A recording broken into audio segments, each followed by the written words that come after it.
Welcome to journalist Hari. ఇప్పుడు హైదరాబాద్ ధర్నా చౌక్ దగ్గర ఒక భారీ ధర్నాను అయితే ఏర్పాటు చేయడం అయితే జరిగింది. ఇక్కడ ఏదైతే neat paper Dharmendra Pradhan resign చేయాలని ఇక్కడ ఉన్న విద్యార్థులందరూ కూడా డిమాండ్ అయితే చేస్తున్నారు. మరి అలాగే మనం గత 20 రోజుల నుంచి కూడా ఢిల్లీలో చూస్తుంటే అక్కడ జరుగుతున్న ఏవైతే సంఘటనలు ఉన్నాయో అవి మనం సోషల్ మీడియాలో అవ్వచ్చు, మెయిన్ ఛానల్స్లో కూడా చూడడం అయితే జరిగింది. మరి ఇక్కడ జరుగుతున్న ఏవైతే ఇష్యూస్ ఉన్నాయో అసలు వీళ్ళ డిమాండ్ ఏంటి, ఇక్కడ అలాగే పోలీసు వాళ్ళు చేస్తున్న ఏదైతే లాఠీ చార్జ్ అవ్వచ్చు, అసలు ఇవి అన్నిట్లు కూడా రీజన్ ఏంటి అన్నది కూడా ఒకసారి మనం ఇక్కడికి వచ్చిన విద్యార్థులతో మాట్లాడే ప్రయత్నం అయితే చేద్దాం. మేడం, అసలు ఏంటి మీ డిమాండ్ ఏంటి? Education minister resignation, educational reformation కావాలి. ఎగ్జామ్స్ అన్నీ మేము ఇప్పుడు నేను ఎస్ఎస్సి రాస్తున్నాను. ప్రతి ఇయర్ ఏదో ఒక చేంజ్ తీసుకొచ్చి మా ఎగ్జామ్స్లో ఏదో ఒకటి జరుగుతుంది. ఒక్కసారైనా కొంచెం మంచిగా పెట్టాలి అని చెప్పేసి మా డిమాండ్ అంతే. లైక్ ఇంత ధర్నాలు చేస్తున్నారు, ఇక్కడ అవ్వచ్చు, ఢిల్లీ అవ్వచ్చు, ఎంతోమంది విద్యార్థులు ప్రాణాలు కూడా కోల్పోయారు. దీని అన్నింటి వల్ల కూడా ఏమైనా సరే తేడా వచ్చే అవకాశం ఉందా? లైక్ అంటే ప్రభుత్వం ఏమైనా కానీ చేంజ్ అయ్యే అవకాశం ఉందా, అంటే మార్చుకునే అవకాశం ఉందా? వాళ్ళు అంటే పవర్లో ఉన్న గవర్నమెంట్ అంటున్నారా?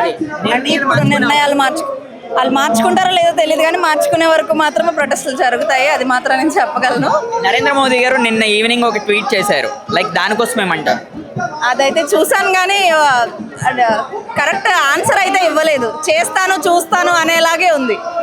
ఏమి కరెక్ట్ పాయింట్స్ వీళ్ళందరికీ నేను ఉంటాను అనేలాగా కొంచెం ధైర్యం చెప్పినట్టు అలా ఏం లేదు. ఇప్పుడు ఎవరైనా కోర్టుకి వెళ్ళాలంటే వాళ్ళ డబ్బులు పెట్టుకొని వెళ్ళాలి కదా, డబ్బులు మాత్రం మావే అవ్వాలి. ఆ కోర్ట్స్ అన్నీ జరగాలి అంటే అదేలా అవుతుంది? నార్త్లో మనం చూడొచ్చు, ఎంతోమంది విద్యార్థులు రోడ్డు మీదకి వస్తున్నారు, కానీ ముఖ్యంగా మన తెలుగు 2 రాష్ట్రాలు అలాగే తమిళనాడు అవ్వచ్చు, ఎవరు కూడా ఎందుకని రోడ్డు ఎక్కట్లేదు. మేము బేసికల్లీ నా ఫ్రెండ్సే ఉన్నారు చాలామంది. ఫేక్ ఎలిగేషన్స్, ఫేక్ న్యూస్ చూసి అవే ఎక్కువ మైండ్లో పెట్టేసుకొని మెయిన్ స్ట్రీమ్ మీడియా చూపించేవే ఎక్కువ పెట్టేసుకొని అవి ఎక్కువ ఫాలో అవుతున్నారు. నిజం నార్మల్గా మెయిన్ స్ట్రీమ్ మీడియాలో కూడా చూపించట్లేదు, అన్నీ ఇన్స్టాగ్రామ్లోనే వస్తున్నాయి. సో అవి వాళ్ళు ఫాలో అవ్వట్లేదు. ధర్మేంద్ర ప్రధాన్ నిజంగానే రాజీనామా చేస్తే ఈ ప్రాబ్లం సాల్వ్ అవుద్దంట. ప్రాబ్లం సాల్వ్ అవ్వాలంటే అకౌంటబిలిటీ తీసుకోవాలి ఫస్ట్. వాళ్ళు ఎడ్యుకేషన్ సిస్టమ్ అనేది మార్చాలి. చాలా దగ్గర స్కామ్స్ జరుగుతున్నాయి. ఎగ్జామ్ అనేది ఎప్పుడైతే పెట్టాలనుకుంటున్నారో అనేది చెప్పట్లేదు. ఎగ్జామ్ పెట్టే టైం చెప్పరు. ఎగ్జామ్ ఎలా అవుతుందంటే ఎగ్జామ్ ఒకవేళ పెట్టినా సరే చాలామందికి వాళ్ళకి లొకేషన్ ఇక్కడ కాకుండా ఎక్కడో అండమాన్ నికోబార్ వస్తుంది. వీటన్నిటికీ ఎవరు రెస్పాన్సిబుల్? గవర్నమెంటే కదా మాట్లాడాలి. వీటన్నిటి గురించి గవర్నమెంట్ ఎడ్యుకేషన్ సిస్టంలో చేంజ్ తీసుకురావాలి. From the grass root level అనేది చేంజ్ రావాలి. నాట్ ధర్మేంద్ర ప్రధాన్ రిజైన్ చేస్తే వస్తుందా అంటే మేబీ 50%. నెక్స్ట్ వచ్చే వాళ్ళకైనా భయం పడుతుంది కదా, మమ్మల్ని కూడా ఇలానే అంటారేమో అని. ఇక్కడ ధర్నా చౌక్ దగ్గర చాలా మంది విద్యార్థులు అయితే కథలైతే రావడం అయితే జరిగింది. మరి అదే విధంగా అసలు వీళ్ళ డిమాండ్స్ ఏంటి? ఢిల్లీలో మనం అయితే చూడొచ్చు, అక్కడ ఎంతో మంది ఎన్నెన్నో మాటలు చెప్తున్నారు. బ్రదర్, అసలు ఇక్కడ ఏం కోరుకుంటున్నారు? ఒక విద్యార్థిగా మీరు చెప్పండి, అసలు ఏంటి మీ డిమాండ్ ఏంటి? The demands are simple demands. First, resignation. Second, accountability మాకు కనిపించట్లేదు. And third, 1 crore compensation to every family that got a loss because of this NEET. చాలా మంది చనిపోయారు పాపం. And that's our demand for now. మాకు కూడా ఏం సరదా కాదు ఇక్కడికి వచ్చి ధర్నా చేయడానికి. But at moments like this, silence feels like a form of surrender. And a peaceful protest is not a threat to democracy, but a small message to democracy. And it is a gift given to us, and we will utilize that gift. See, the reason we are asking to resign is because ఒకవేళ ఒక్క party member many resigns, ఒక భయం వస్తుంది గవర్నమెంట్లో. మీరు కూడా చూస్తుంటారు, you work in office. ఈ ఆఫీస్లో పనిచేసేటప్పుడు there is someone in your office who is messing up again and again. ఒక 4-3 సార్లు తప్పులు చేసిన తర్వాత బాస్ అతన్ని తీసేస్తారు ఉద్యోగం నుంచి. అప్పుడు మీ అందరికీ భయం వస్తుంది, అయ్యో మేము మంచిగా పని చేయాలని చెప్పని. ధర్మేంద్ర ప్రసాద్ని తీసేస్తే ఇప్పుడు ఒక భయం వస్తుంది. భయం లేదు main గవర్నమెంట్లోని. A measure of democracy is not measured how comfortable these people in power feel like, but it is measured how they answer our questions. And the way they are answering our question is not the way. I expect greater things from this government because I have high hopes for this government. Bro, అట్లనే నరేంద్ర మోదీ గారు నేను ఒక tweet చేశారు కదా, like దానికోసం ఏమంటారు? First of all నాకు నమ్మాలని లేదు. నాట్ బికాస్ ఈ ట్వీటెడ్ అండ్ ఈజ్ పిఎం ఏదో పార్టీ నుంచి దానివల్ల నేను నమ్మాలని చెప్పట్లేదు.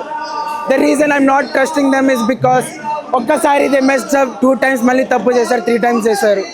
ఇంకొకసారి తప్పు చేయరని మాకు నమ్మకం లేదు.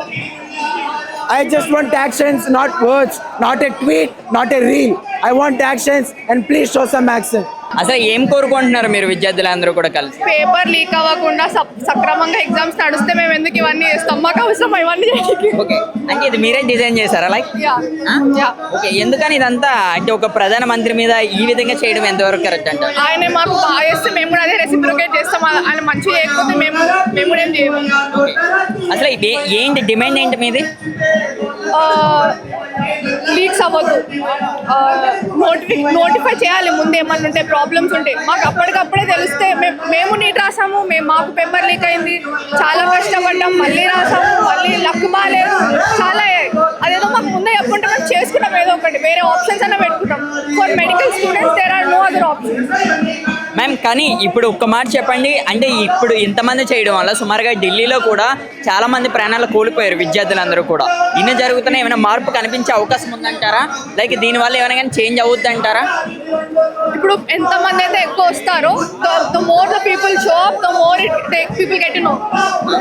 యా, ఇప్పుడు ఇక్కడే కాకుండా internationally also people are getting to know about this protest. అలా అని చేయడం అంటే కరెక్ట్ ఏంటంటే అదే మనం మాట్లాడకపోతే ఎవరు మాట్లాడతారు? If not us then who? Just one question, Dharmendra Pradhan నిజంగానే రిజైన్ చేస్తే దీనికి చెక్ పడే అవకాశం ఉందా ఈ నీట్ పేపర్ లీక్? ఇతను చేయకపోతే ఇంకొక అతను వస్తాడు. It is all about caste only. It is a Brahmin, so another Brahmin will come. It never change. Someone has to resign either way. ఇక్కడ చూడొచ్చు మన ధర్నా చౌక్ దగ్గర ఎంతమంది జనాలు వస్తున్నారు, ఎంతమంది విద్యార్థులు వస్తున్నారు. అసలు ఏంటి డిమాండ్స్, అసలు ఏం కోరుకుంటున్నారు? నీట్ పేపర్ లీక్ మీద ఎడ్యుకేషన్ మినిస్టర్ రిజిగ్నేషన్ కోరుకుంటున్నారు. అట్లీస్ట్ అకౌంటబిలిటీ అన్న తీసుకొని ఒక రెస్పాన్స్ అని ఇస్తే బాగుంటుంది. అదేం ఇవ్వకుండా ఉట్టిగానే కూర్చొని ఏం మాట్లాడకుండా తప్పు కదా అలా చేయడం. అట్లీస్ట్ ఒక్క మాట అయినా ప్రెస్ ముందుకు వచ్చి మాట్లాడి రెసిగ్నేషన్ ఇస్తే, నీట్ పేపర్ లీకేజ్ మీద ఆపేస్తే మంచిగా ఉంటుంది. అంటే నిజంగానే ధర్మేంద్ర ప్రధాన్ రిజైన్ చేస్తే దీనికి ప్రాబ్లంకి సొల్యూషన్ వస్తుందంటారా? సొల్యూషన్ అంటే నెక్స్ట్ వచ్చే వాళ్ళు అట్లీస్ట్ భయంతో ఉంటారు. అంటే యూత్ ఇలా ఉంది, ఇప్పుడు ఉట్టిగానే లేరు, వాళ్ళకి ప్రశ్నించే హక్కు ఉందని వాళ్ళకి తెలుసు. వాళ్ళు వచ్చి ప్రొటెస్ట్ చేస్తే వాళ్ళకు కూడా అలా అవుతుందని తెలుసు, కాబట్టి నెక్స్ట్ టైం మళ్ళీ ఇలా కాకుండా ఉంటుంది. సార్ మీరు చెప్పండి సార్, అసలు ఏం జరుగుతుంది మన దేశంలో? మీరు చూడొచ్చు గత 20 రోజుల నుంచి కూడా ఢిల్లీలో ఎలాగైతే జరుగుతుందో మన సోషల్ మీడియాలో చూడొచ్చు. వాళ్ళ మీద జరుగుతున్న లాఠీ చార్జ్ అవ్వచ్చు, మెయిన్గా అక్కడ పడుతున్న పిల్లలు ఎవరైతే నిరాహార దీక్ష అవ్వచ్చు, అందులో సుమారుగా 10 మంది వరకు కూడా చనిపోయినట్టు కూడా మనకైతే తెలుస్తుంది ఆ దెబ్బల వల్ల, ఆ అటాక్స్ వల్ల కూడా. ఏంటి మరి ఇక్కడ అసలు ఏం జరుగుతుందంట? అంటే ఇప్పుడు ప్రశ్నించడం తప్ప, ప్రశ్నించారు విద్యార్థులు ఏమంటున్నారు, నీట్ పరీక్ష పేపర్ లీక్ అయ్యింది, దీనికి ఎవరు బాధ్యత వహిస్తారు? అంటే ఒక పరీక్ష రాసిన తర్వాత దానికి ఎంత కష్టపడాలి, ఎన్ని డబ్బు వృధా చేయాలి, ఎంత ప్రయాసపడాలి. ప్రతి దినం పొద్దున 4 నుండి సాయంత్రం 10 వరకు వీళ్ళంతా చదువుతారు చాలా కష్టపడి. ఒక సబ్జెక్ట్ కాదు కదా, physics, chemistry, biology, botany, zoology, ఇన్ని సబ్జెక్ట్స్ చదివి వాళ్ళు ఒక పరీక్ష రాస్తే ఆ పరీక్షలో వాళ్ళు కష్టపడ్డోడి కంటే పక్కోడికి పేపర్ కొన్నోడికి కొన్నోడికి బాగా వస్తాయి మార్కులు. చదువుకున్నోడి కంటే చదువుకున్నోడికి బాగా మార్కులు వచ్చేసరికి ఎవరికైనా కానీ కొంచెం అసంతృప్తి, డిస్కరేజ్ అవుతుంది కదా. అందుకే ఇది కావద్దు. చదువుకున్న వాళ్ళకు ఒక ఎంకరేజ్మెంట్ ఉండాలా, చదువుకున్న వాళ్ళకు గుర్తింపు ఉండాలా. ఇప్పుడు ఈ పేపర్ లీక్ అయింది, ఒకవేళ దొంగతనం బయటపడకపోతే వాళ్ళంతా మంచి ఏమంటారు పెట్టదని మంచి కాదు, మంచి ర్యాంక్ వచ్చిన వాళ్ళ మాదిరిగా, మంచి ఇంటెలిజెన్స్ మాదిరిగా నిలబడుతుండే కదా. కాబట్టి ఇదంతా ఆపేయాలి. పరీక్షల విభాగాలు, పరీక్షలు పెట్టే ప్రభుత్వాలు జాగ్రత్తగా విద్యార్థుల భవిష్యత్తే దేశ భవిష్యత్తు. ఇవాళ విద్యార్థులు బాగా చదువుకొని మంచి డాక్టర్లు అయితేనే రేపు దేశంలో ఆరోగ్యకరమైన దేశం ఉంటుంది. ఇంత చెప్తారు కదా మనోళ్ళందరూ, ఆరోగ్యకరమైన భారతదేశం కావాలని. మరి అలాంటప్పుడు మీరు ఇక్కడే ఫస్ట్ స్టేజ్లోనే, ముందు స్థాయిలోనే మీరు దెబ్బతింటే ఏం లాభము? అంటే ప్రశ్నించే వారిది ప్రశ్న చాలా వాల్యూ ప్రశ్న, వాళ్ళు చాలా బాగా మంచిగా ప్రశ్నిస్తున్నారు. ఈ ప్రశ్నించే వారిని పట్టుకొని మీరు విదేశీయులతో చేతులు కలిపారు, ఇందులో విదేశీయుల ఫండింగ్ ఉన్నది, ఇవన్నీ పిచ్చి మాటలు కదా. విదేశీయుల ఫండింగ్ ఉంటే ఇంతమంది ఎందుకు వస్తారు? ఇంతమంది రారు కదా. ఇందుకోసం వచ్చారు మీరు ఇక్కడికి? స్టూడెంట్స్ కోసం, స్టూడెంట్స్కి సపోర్ట్ చేయడానికి. ఓకే, ఇంత జరుగుతున్నా సరే మారుతుందంటారా? అంటే ఏమైనా చేంజ్ కనిపించే అవకాశం ఉందా మన ఇండియాలో? అది నరేంద్ర మోడీ ఏదైనా రియాక్ట్ అవుతే మేబీ ఏదైనా జరగవచ్చు. నిన్న రియాక్ట్ అయ్యారు ఒక ట్వీట్ చేస్తారు. మరి ఇంకా 11కి మీటింగ్ అన్నారు కదా, మరి ఏం చెప్తారో తెలియదు. సో దాన్ని బట్టి చూడాలి. మ్యామ్ మీరు చెప్పండి, సుమారుగా ఢిల్లీలో అవ్వచ్చు చాలా మంది అయితే ప్రాణాలు అయితే కోల్పోయారు విద్యార్థులందరూ కూడా. లైక్ వీళ్ళందరి కోసం ఏం చెప్తారు? అంటే ఇన్ని జరుగుతున్నా సరే ఎందుకోసమని అధికారంలో ఉన్న సీఎంస్ అవ్వచ్చు, ముఖ్య అధికారంలో ఉన్న వాళ్ళు ఎందుకోసమని అసలు రియాక్ట్ అవ్వట్లేదు, అంటే వీళ్ళకి సపోర్ట్గా ఎందుకోసమని ఎవరు రావట్లేదు? అది ఎందుకోసం రావట్లేదు అని మనం చెప్పలేము. But it is all that we are with students and like మేము కూడా ఒక students and we know what students will go through. So yeah, I think government will take some accountability and take action on that. అంటే like భయం వస్తుంది గవర్నమెంట్లో, like students can fight for them self అని. అంటే మనము ఒక action తీసుకోగలుగుతాము, ఒకవేళ ఏదైనా తప్పు జరుగుతుంటే will take a stand on that అని చెప్పి మనకు తెలుస్తుంది. మీరు ఢిల్లీలో చూస్తే అక్కడ వాళ్ళ మీద చాలా అటాక్స్ అయితే జరుగుతున్నాయి విద్యార్థుల మీద.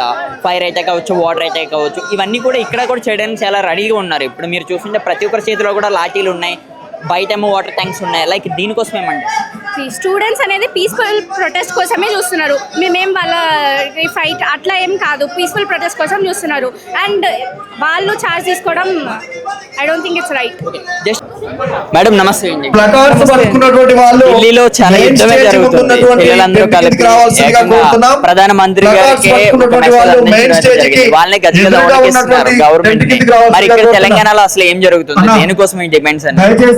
స్టేజ్ మీద ఉన్నటువంటి వాళ్ళందరూ కిందికి దిగాల్సిందిగా కోరుతున్నాం. కులం, మతం, ప్రాంతం భేదం లేకుండా స్టూడెంట్స్ స్టేజ్ మీద ఉన్నటువంటి వాళ్ళందరూ కిందికి దిగాల్సిందిగా ప్రతి ఒక్కరిని పేరు పేరున కోరుకుంటున్నాం. ఎందుకంటే ఈ రోజు జంతర్ మంతర్ నేను వెళ్ళలేకపోవచ్చు, నేను నీట్ కండక్ట్ చేయలేకపోవచ్చు, నేను నీట్ ప్రిపేర్ అవ్వకపోవచ్చు, నేను రాయకపోవచ్చు.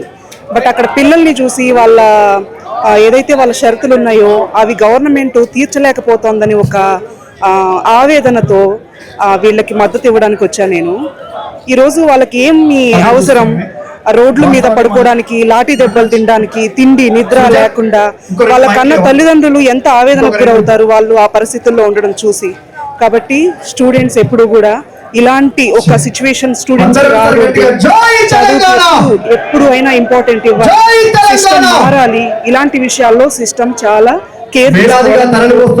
మేడం మారుతుందంటారా? ఇన్ని ధర్నాలు ఇవన్నీ చేయడం వల్ల ఏమైనా చేంజ్ కనిపిస్తుంది అంటారా గవర్నమెంట్ లో, లేకుంటే ఇదే రిపీట్ అవుతూ ఉంటుందా? ఫస్ట్ 1 వీక్ ఎవరు బిలీవ్ చేయలేదు ఇంత ఇదిగా చేస్తారు కానీ ఇప్పుడు ఈ రోజుకి సిచ్యువేషన్ ఎలా ఉందంటే దేశాలు దాటి ఖండాలు కూడా దాటిపోయింది. ఆఖరికి పాకిస్తాన్ లాంటి వాళ్ళు కూడా స్టూడెంట్స్ ఈ స్టూడెంట్స్ కి సపోర్ట్ చేయడానికి రెడీగా ఉన్నారు అంటే మీరు ఆలోచించండి విషయం ఎంత దాకా వెళ్ళిపోయింది అని. సో సిస్టమ్ మారి తీరాల్సిందే. ధర్మేంద్ర ప్రధాన్ రిజైన్ చేస్తేనే దీనికి ప్రాబ్లం సొల్యూషన్ అవుద్దంటారా? చాలా వరకు ఆయన రిజైన్ చేయడం అనేది నిజంగానే ఆయన రిజైన్ చేయడం వల్ల ఇంతమంది ఇన్ని రకాలుగా నష్టపోయిన వారికి న్యాయం జరుగుతుంది. అలాగే సోనం వాంగ్ తీసుకున్న ఒక నిర్ణయానికి ఆయన పడ్డ ఒక శ్రమకి ఫలితం దొరుకుతుంది. ఇంకా ఎవరైతే ఈ నీటిలో నష్టపోయారో వాళ్ళందరికీ కూడా కొంతవరకు న్యాయం జరుగుతుంది. అట్లీస్ట్ ఇప్పటి నుంచైనా ఇలాంటివి జరగవు. అలాంటి ఒక నిర్ణయం తీసుకోవడం వల్ల ఆయనకు వచ్చే నష్టం ఏం లేదు, ఆ పార్టీకి ఇంకొంచెం రెస్పెక్ట్ పెరుగుతుంది. సో అది ఆ పార్టీ ఆలోచించాలి. ఇది పార్టీకి కానీ ఇంకొక దానికి కానీ సంబంధం లేదు. ఇది విద్యార్థుల సమస్య, ఇది అందరి సమస్య. అందరి తల్లిదండ్రులు కూడా ఈ సపోర్ట్ చేయడానికి ఈ రోజు అందరూ వచ్చారు అంటే ఆలోచించండి. ఆయన రిజైన్ ఎంత ఇంపార్టెంట్, ఆయన రిజైన్ ఒక పాఠం లాంటిది. కానీ ఢిల్లీలో మనం చూసుకుంటే బీజేపీ గవర్నమెంట్ కి కాంగ్రెస్ ఎగ్నెస్ట్ గా పనిచేస్తుంది. ఇక్కడ అధికారంలో ఉన్నది కాంగ్రెస్. కానీ అక్కడ వచ్చిన మద్దతు ఇక్కడ ఎందుకోసం కాంగ్రెస్ కి ఎగ్నెస్ట్ గా వస్తుందంటే ఏం చెప్తారు? యాక్చువల్గా ఇది పార్టీలకు సంబంధం లేదు. నేను కూడా పార్టీకి మద్దతు ఇవ్వను, ఏ పార్టీకి కూడా మద్దతు ఇవ్వను. ఏ పార్టీ వల్ల మనం ఎప్పుడు 100% న్యాయం దొరికింది లేదు అందరికీ తెలుసు. కాబట్టి పార్టీలు దీన్ని ఇంకా నాశనం చేయాలని కోరుకుంటున్నా. ఇది ప్యూర్ గా విద్యార్థులకు సంబంధించిన ఒక సమస్య. వాళ్ళే పోరాడుతున్నారు, వాళ్ళ పోరాటం గెలవాలి అంతే. మారుతుందంటారా? మీకు ఒక హోప్ ఉందా మ్యామ్? అంటే ఢిల్లీ అవ్వచ్చు, ఢిల్లీలో అంతా అలా జరుగుతుంది. సుమారుగా 10 మంది పైనే చనిపోవడం అయితే జరిగింది పిల్లలందరూ కూడా. అంటే ఇన్ని చూస్తున్న ప్రధానమంత్రి అవ్వచ్చు, ఎవరైతే ఇంకా కింద ఉన్న వాళ్ళు అవ్వచ్చు, వీళ్ళు ఎవరు కూడా అసలు ఎందుకే అసలు రెస్పాండ్ అవ్వట్లేదు అంటే నిన్నటి దాకా రియాక్ట్ అవ్వని మోడీ కూడా రాత్రి రియాక్ట్ అవ్వడం, మార్నింగ్ రియాక్ట్ అవ్వడం జరిగింది. ఎందుకు జరిగింది, ఎవరి వల్ల జరిగింది? కేవలం జెన్జీ. జెన్జీలో ఈరోజు మనము పోరాటం చూస్తున్నాము ఒక పక్క, వాళ్ళ డిమాండ్స్ చూస్తున్నాం ఒక పక్క, వాళ్ళు ఎంతగా దాన్ని ఎంటర్టైన్ చేస్తున్నారు ఒక పక్క. సో అందరూ కూడా దీంట్లో ఇప్పుడు ఇన్వాల్వ్ అయ్యారు. ఖచ్చితంగా ఈ సమస్యకు పరిష్కారం దొరికి తీరుందని నేను అనుకుంటున్నాను. We want justice, we want fair education, we want resignation of our education minister, and we want people to hear us, hear our voice, and to support us, not to do this lathi charge and all. We are doing a very peaceful protest. We are fighting for education, we are fighting for a future, but these government, these people, they are coming with lathi, they are coming with tear gas, they are coming with water, and they want to, harm us. They want us to stop the protest because we are against the government. But we want a future. We are fighting for a future. I'm also aspirant. I'm learning for my JEE exam. And if this is the situation, how I'm going to learn? What's going to motivate me to learn? How am I supposed to, have the enthusiasm to learn and do something for this country? If this is the state, here protest is happening and every policeman here have a lathi. Even though there is nothing wrong here. Everyone is doing a peaceful protest. How come a police who they themselves have children, who themselves have their children to go and learn and do education, how can they do this to us? We are students, we are 17, 18, 12 year students. Many students got injured, but still they are not stopping. They have to do this. Dharmendra Pradhan resign is the problem solved? No, of course not. It is not the problem solved. We are fighting for his resignation because he has done nothing. Even though Reeneed have some complications, even though there are rumors that Reeneed also got leaked, and Need, what the blunder happened, but he has done nothing. He has spoken nothing. So how come we don't fight? We want his resignation, but we also have other demands. అన్న నమస్తే. నమస్తే అన్న. ధర్నా చేస్తున్నారు, అక్కడ ఢిల్లీని గడగలాడిస్తున్నారు పిల్లలందరూ కలిపి, youth అందరూ. ఇప్పుడు తెలంగాణలో మొదలైంది అంటే దీన్ని రాజకీయంగా చూడాలా, ఒక ఉద్యమంగా చూడాలా? రాజకీయంగా ఏం లేదన్న, ఉద్యమంగా. ఇది పిల్లల హక్కు, విద్యార్థుల హక్కు. వాళ్ళు భవిష్యత్తుతో చెలగాటమాడడం మంచి పని కాదు. నీట్ అది విద్యార్థులు, మీరైనా కావచ్చు, నేనే కావచ్చు, నా పిల్లలు కూడా ఉన్నారు. నా పిల్లలు కూడా నీట్ చదువుతున్నారు, గ్రాడ్యుయేషన్ ఉన్నారు, పోస్ట్ గ్రాడ్యుయేషన్ ఉన్నారు. వాళ్ళ హక్కులతో చెలగాట, వాళ్ళ భవిష్యత్తును మనం పాడు చేయకూడదు. అందుకని ఈ ఉద్యమంలో ప్రతి ఒక్కరు పాల్గొనాలి. ఇందులో మతంతో, ఏ కులంతో ఏ పని లేదు. మన హక్కు, మన పిల్లల భవిష్యత్తు, అందుకోసం మనం దీనికోసం పోరాడాలి. అందరూ పాల్గొనాలి, అందరూ ఏకమత్యమై కేంద్రానికి వ్యతిరేకంగా వెళ్ళి వాళ్ళ హక్కులను వాళ్ళకి ఇప్పించాలి. అన్న మరో మాట అన్న, మిమ్మల్ని ఈ మాట అడుగుతున్నా కానీ మీరు ఆలోచించుకొని చెప్పండి. ఎవరైతే ఇప్పుడు మైనారిటీ వాళ్ళు ఉన్నారో వీళ్ళే కేవలం మైనారిటీకి సంబంధించిన వాళ్ళే బీజేపీకి వ్యతిరేకంగానే ఈ ధర్నాలు ఇవన్నీ కూడా చేస్తున్నారన్న ప్రచారం జరుగుతుంది సోషల్ మీడియాలో. మీరేమంటారు? లేదు, అది తప్పు. మైనారిటీ మెజారిటీ ఏం లేదు. ఇక్కడ పిల్లలు, విద్యార్థులు, మీ పిల్లలు కావచ్చు, మీ బ్రదర్స్ కావచ్చు, సిస్టర్స్ కావచ్చు, నా చెల్లెలు కావచ్చు, నా కూతురు కావచ్చు, అందరూ విద్యార్థులు. ఇక్కడ కుల మతాలతో ఏమీ అభ్యంతరం లేదు. అసలు దాన్ని ఇంక్లూడ్ చేయకూడదు. ఇక్కడ రాజకీయంగా ఏం లేదు. వాళ్ళకి బీజేపీకి వ్యతిరేకంగా కేవలం మైనారిటీ అనేది కాదు, అందరూ. ప్రభుత్వం ఏది అనేది కాదు. ఇక్కడ పిల్లల భవిష్యత్తుతో చెలగాటం జరిగింది. పిల్లల మీద బ్రూటాలికల్ని అక్కడ లాఠీ చార్జ్ చేయడం జరిగింది. అది కాకూడదు. దానికి నిరసనగా మేము ఈరోజు నిలబడ్డాము. అందరూ రావాలి, అందరూ ఇందులో పాల్గొనాలి. ఓకే, మరి ఈ ఉద్యమం ఎంతవరకు కూడా వెళ్తుందంటారు? దీనికి ఏమి లిమిట్ లేదు. ఎంతవరకు వెళ్తే అంతవరకు ఉంటాము. అంతవరకు కావాల్సింది ఎప్పటి వరకు అయితే పిల్లలకు న్యాయం జరుగుతుందో ఆ రోజు చివరి రోజు. ఏం జరగాలి అంటే ఎవరైతే నరేంద్ర మోదీ గారు ఏం చెప్పాలి మీకు? అట్లానే ఇప్పుడు ఎడ్యుకేషన్ మినిస్టర్ ఉన్నారు కదా, ఆయన రాజీనామా చేయాలన్నా ఎడ్యుకేషన్ మినిస్టర్ ఉన్నాడు ధర్మేంద్ర ప్రధాన్, ఆయన కూడా రాజీనామా చేయాలి. ఇందులో జరిగే తప్పులన్నీ సరిదిద్దాలి. ఏ పిల్లలకైతే నష్టం జరిగిందో వాళ్ళ కుటుంబాలకి నష్టపరిహారం ఇవ్వాలి, వాళ్ళని ఆదుకోవాలి. మరి వచ్చే తరంలో పిల్లలకి ఎలాంటి ఇబ్బంది లేకుండా, వాళ్ళకి ఎలాంటి నష్టం కలగకుండా మనం చూసుకోవాలి. అసలు ఏం డిమాండ్ చేస్తున్నారు? ఏంటి మీ స్టూడెంట్? మాకు ఎడ్యుకేషన్ మినిస్టర్ రిజైన్ కావాలి, ఇక్కడ ఎడ్యుకేషన్ సిస్టమ్ రీఫార్మ్ చేయాలి, జస్టిస్ కావాలి. ఎవరైతే స్టూడెంట్స్ చనిపోయినారో వాళ్ళకి జస్టిస్ కావాలి. మా ఫ్రెండ్స్ చాలా మంది రీనీట్ రాసి హార్డ్ వర్క్ చేసిన ఫస్ట్ నీట్కి, స్టూడెంట్ లీక్, ఇంకా అకౌంటబిలిటీ వాళ్ళు చెప్పాలి. దీని గురించి ఇన్ని రోజుల నుంచి మాట్లాడలేదు. సో ఇప్పుడు మాట్లాడడం, ఇన్ని రోజులతో మాట్లాడడం అంటే ఒకటి ఉండాలి కదా. సో జస్టిస్ కావాలి. నిజంగానే education minister Dharmendra Pradhan resign చేస్తే ఈ ప్రాబ్లంకి సొల్యూషన్ వస్తుందా? రాదు. ధర్మేంద్ర ప్రధాన్ రిజైన్ చేసి సొల్యూషన్కు ప్రాబ్లం రాదు. కానీ మాకు ఎందుకు రిజైన్ చేయాలంటే ఆయన హ్యూమిలిటీ ఉండాలి, కొంచెం అకౌంటబిలిటీ ఉండాలి. ఇంకా ధర్మేంద్ర ప్రధాన్ రిజైన్ చేసి ఫ్యూచర్ గవర్నమెంట్స్కి కూడా తెలుస్తుంది ఇట్లా తప్పు చేయొద్దు, చేస్తే మేమందరం బయటికి వచ్చి దీనికోసం మాట్లాడతామని. ఇంకోటి ఇది కాదు, ఇది సాల్వ్ చేయదు ప్రాబ్లం ఎట్లా సాల్వ్ చేయాలంటే సీట్స్ పెంచాలి, సిస్టమిక్ ఫెయిలియర్స్ ఉండద్దు, ఇంకా పేపర్ లీక్స్ ఉండద్దు, మొత్తం ఎడ్యుకేషన్ సిస్టమ్నే రిఫార్మ్ చేయాలి.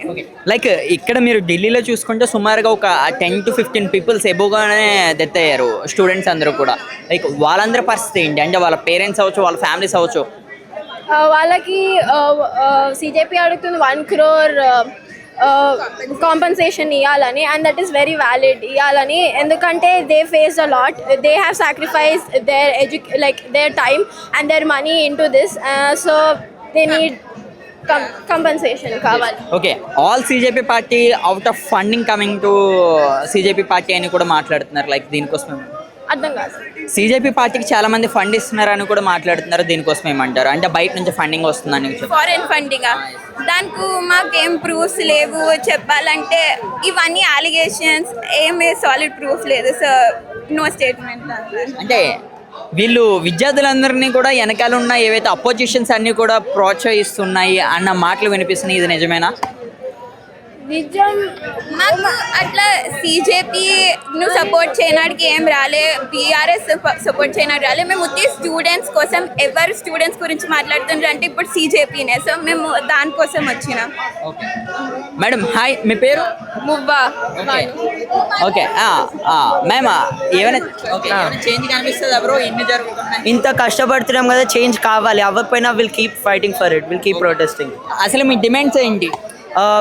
we are asking for accountability, education system reform కావాలి. ఇంత కష్టపడతారు స్టూడెంట్స్, ఇట్లా లాస్ట్ మినిట్ పేపర్ లీక్ అయితే ఎంత కష్టపడాలి, వాళ్ళ ఫ్యామిలీ మీద ప్రెషర్ ఉంటుంది, వాళ్ళు ఎంత ప్రెషర్ పోతారు, మెంటల్ ప్రెషర్. ఇప్పుడు ఇంతమంది చనిపోయారు కదా ఢిల్లీలో అవ్వచ్చు, విద్యార్థులందరూ కూడా. లైక్ వాళ్ళ కోసం ఏం చెప్తారు? ఇట్లా పోలీస్ వాళ్ళు ఇట్లా లాఠీ చార్జ్ అంతా చేయలేరు. వాళ్ళు పీస్ఫుల్ ప్రొటెస్ట్ లాగా వచ్చిండ్రు జంతర్ మంతర్లో. How can they do this? They can't tear gas ఇట్లా వేస్తారా స్టూడెంట్స్ మీద? డెమోక్రసీ అంటే protest are a part of democracy. They can't do this, this is wrong. Madam, ఇవి కేవలం సోషల్ మీడియా వరకు మాత్రమే అంకితమా? నిజంగానే ఇది ఒక యుద్ధం కింద ప్రారంభం అవుతుంది? ఇది ఒక యుద్ధం కిందనే అనుకోవాలి. ఎప్పటి నుంచో రావాల్సిన చేంజ్ ఇప్పుడు ఫైనలీ అందరు మాట్లాడడం మొదలు పెడుతున్నారు. పెద్ద పెద్ద తప్పులు చేసిర్రు, ఎన్టీఏ లీక్, మళ్ళీ అక్కడ పోలీస్ బ్రూటాలిటీ, జంతర్ మంతర్లో తప్పుల మీద తప్పులు. ఇంకా ఎవరు మాట్లాడట్లేరు, పెద్దోళ్ళు ఎవరు మాట్లాడట్లేరు, ఏం అంటలేరు దీని గురించి. So it is high time, అంటే ఇప్పుడు మాట్లాడాలి, ఇప్పుడు చెప్పాలి ఏం చేయబోతున్నారో దీని గురించి. కానీ ఇప్పుడు ఉన్న వాళ్ళు వెనకాలంతా కూడా యూఎస్ ఫండింగ్ ఉంది, కేవలం ఇక్కడ ఉన్న గవర్నమెంట్నే కూల్చొచ్చనే ప్రయత్నం అని కూడా చాలా మంది మరి చెప్తున్నారు. అర్థం కాలేదు, మళ్ళీ చెప్పండి. ఇక్కడున్న ఏవైతే ఇప్పుడు చేస్తున్నారు కదా చాలా మంది, సిజేపీ అవ్వచ్చు, ఇక్కడ ఉన్న చాలా మంది లీడర్స్ అవ్వచ్చు, వీళ్ళందరూ కూడా యూఎస్ నుంచి ఫండింగ్ వస్తుంది అని కూడా చెప్తున్నారు. మళ్ళీ అది ఎంతవరకు నిజమో తెలియదు, కానీ వాళ్ళు రైట్ కాజ్ కొరకు, అంటే వాళ్ళు చేసేది నాకు నచ్చింది, వాళ్ళ కాజ్ నాకు నచ్చింది. నా దోస్తులు ఎవరెవరైతే ట్రై చేసిరో ఎంబీబీఎస్ ఇవన్నిటి కోసము వాళ్ళు చాలా కష్టాలు పడ్డారు. సో దీని కొరకే ఫైట్ చేయడానికి వచ్చినాం. మళ్ళీ ఎక్కడి నుంచి ఫండింగ్ వచ్చిందో వరకు తెలియదు. దీని మీద ఏమైనా సరే డిఫరెంట్ కనిపించే అవకాశం ఉంది అంటే చేంజ్ అవుద్ది అంటారా? గవర్నమెంట్లో ఒక మార్పు వస్తుందంటారా? మార్పు రావాలి.